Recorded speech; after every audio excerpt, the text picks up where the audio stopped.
여러분 안녕하세요. 이 채널에서는 지금까지 우주의 종말에 관한 여러 시나리오를 여러 차례 다뤄왔습니다. 그런데 이번 영상은 그런 것들과는 결이 조금 다릅니다.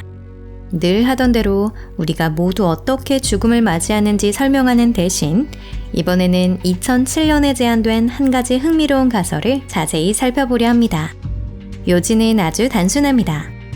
인류 자체가 관측 가능한 우주의 소멸을 가속하는 원인이 될 수도 있다면 어떨까요? 여러분, 여기는 토픽입니다. 오늘은 바로 이 주제에 대해 이야기해 볼게요. 아직 구독하지 않으셨다면 꼭 부탁드립니다. 그럼 시작하겠습니다.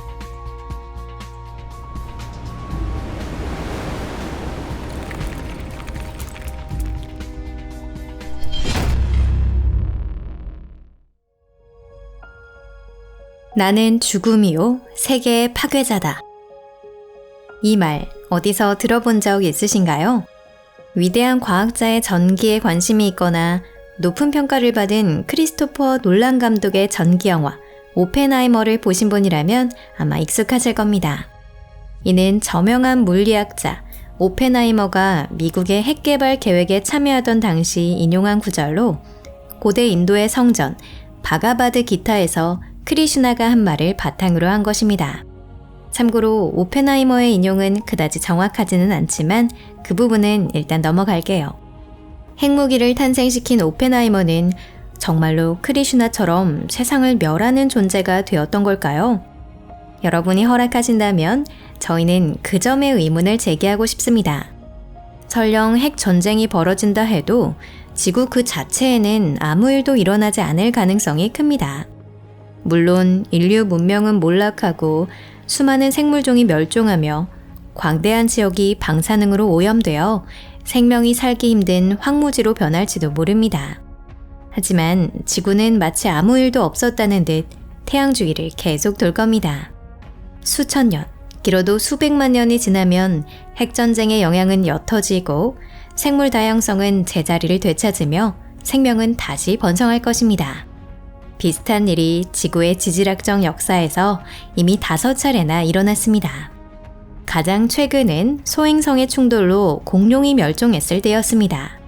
게다가 우리가 환경을 파괴하고 있다고 해도 그것을 곧장 세계의 종말이라 부를 수는 없습니다. 지구온난화, 대기오염, 토양오염, 수질오염은 문명의 파괴적인 결과를 가져올 수 있는 중대한 문제이지만 지구 그 자체를 곧바로 위협한다 보기는 어렵습니다. 만약 인류가 정유공장과 하루 80억 킬로그램에 이르는 쓰레기와 함께 갑자기 사라진다면 지구의 자정작용이 가동되어 지질학적 관점에서는 짧은 시간 안에 생태계 균형이 회복될 것입니다.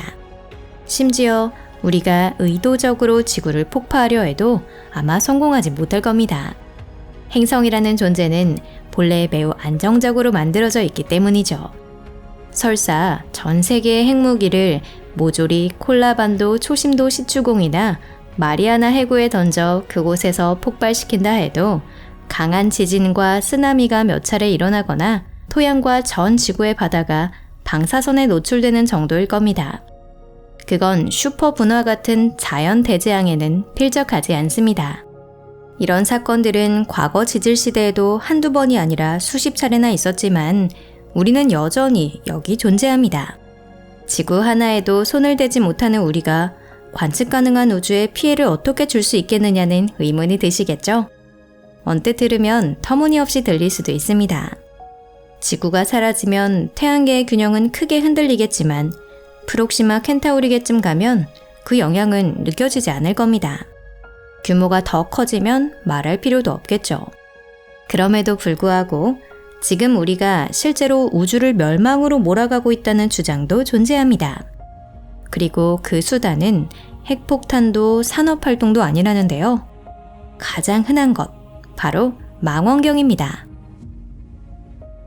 거짓 진공과 암흑 에너지.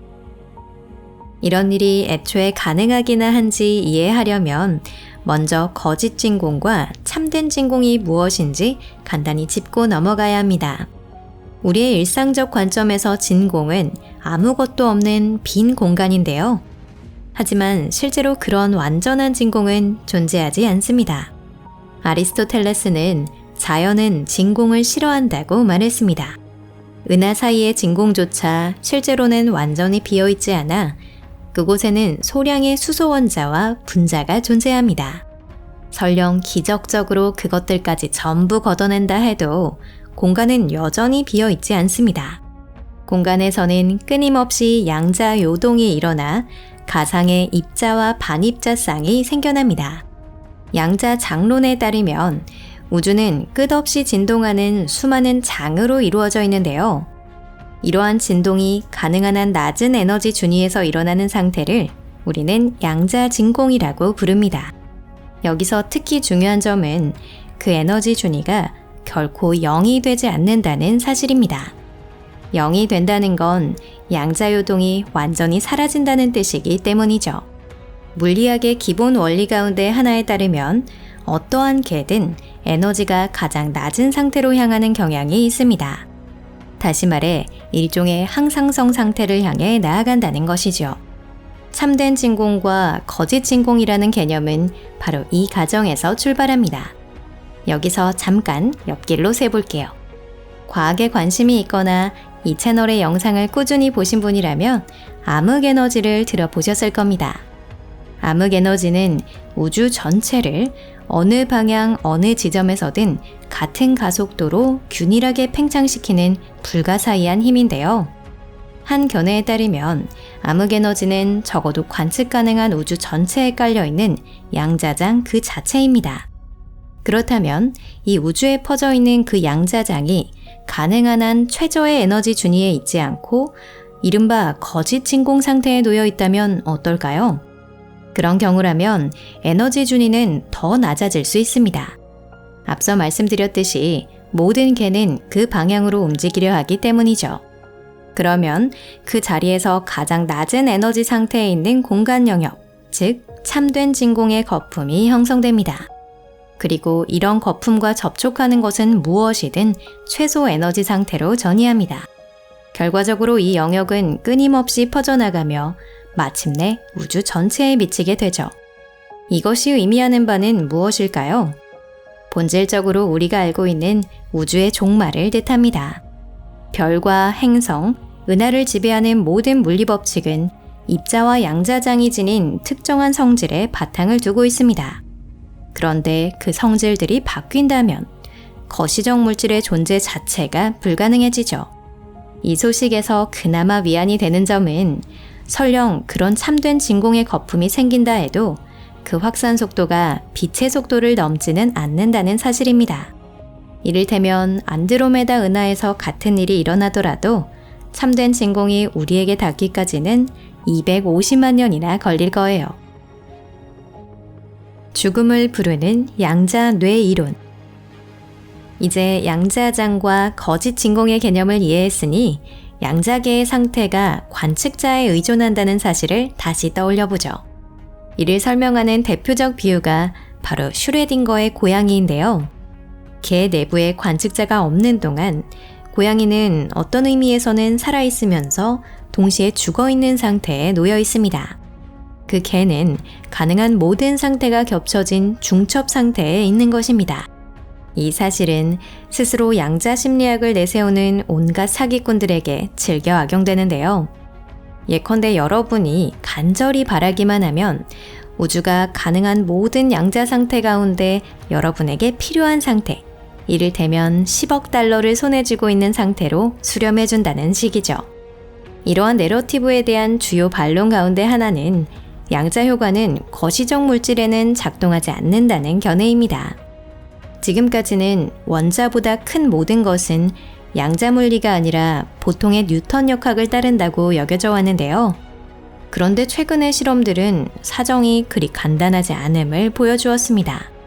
예를 들어 어떤 실험에서는 입자이자 동시에 파동이라는 이중성처럼 광자의 특징적인 성질이 60개의 원자로 이루어진 거대 탄소 분자에서도 나타났습니다. 다시 말해 더 큰 개의 상태 역시 관측되느냐 아니냐에 좌우될 가능성이 있다는 뜻입니다. 그렇다 해도 안타깝게도 이것이 온갖 양자 심리학자들을 정당화해주지는 않습니다. 관측은 파동 함수를 수렴시키지만 관측자가 원하는 상태를 선택할 수는 없습니다. 수렴은 저절로 일어납니다. 그뿐이죠. 하지만 바로 이 발견 때문에 우리가 우주의 양자장을 관측함으로써 그 성질에 영향을 주고 있는 것은 아닐까 하는 생각이 떠오르는데요. 그리고 인간이 만들어내는 그런 요동이 거짓 진공이나 다른 위험한 현상을 유발할 가능성도 있습니다. 물론 그런 일이 실제로 일어난다 해도 그것이 꼭 인간 탓이라고 단정할 수는 없지만요. 앞에서 언급한 암흑에너지는 지구나 태양이 아직 존재하지도 않던 약 50억 년 전에 우주의 팽창을 본격적으로 이끌기 시작했습니다. 어쩌면 이것은 어떤 지적 생명체의 소행일까요? 게다가 관측자가 반드시 지성을 지닐 필요는 없습니다. 중첩 상태의 혼돈을 어떤 매개 변수에 따라 측정해 질서를 부여하는 존재라면 무엇이든 관측자의 역할을 할 수 있습니다. 이런 경우에는 은하나 그곳에서 내뿜는 빛처럼 우주에 특정한 효과를 남기는 존재가 관측자의 구실을 할 수도 있습니다. 어쨌든 양자장을 관측하는 행위가 결국 그것들을 새로운 상태로 수렴시키는 결과로 이어질 가능성은 실제로 존재합니다. 다만 우주가 탄생한 이후 수십억 년 동안 그런 일은 한 번도 일어나지 않았어요. 따라서 최소한 우리가 살아있는 동안에는 아무런 위협도 없으리라고 저희는 생각합니다. 영상이 재미있으셨다면 좋아요를 눌러주시고 SNS에 공유해주시면 큰 힘이 됩니다. 시청해주셔서 감사합니다. 다음 영상에서 다시 만날게요. 그럼 안녕히 계세요.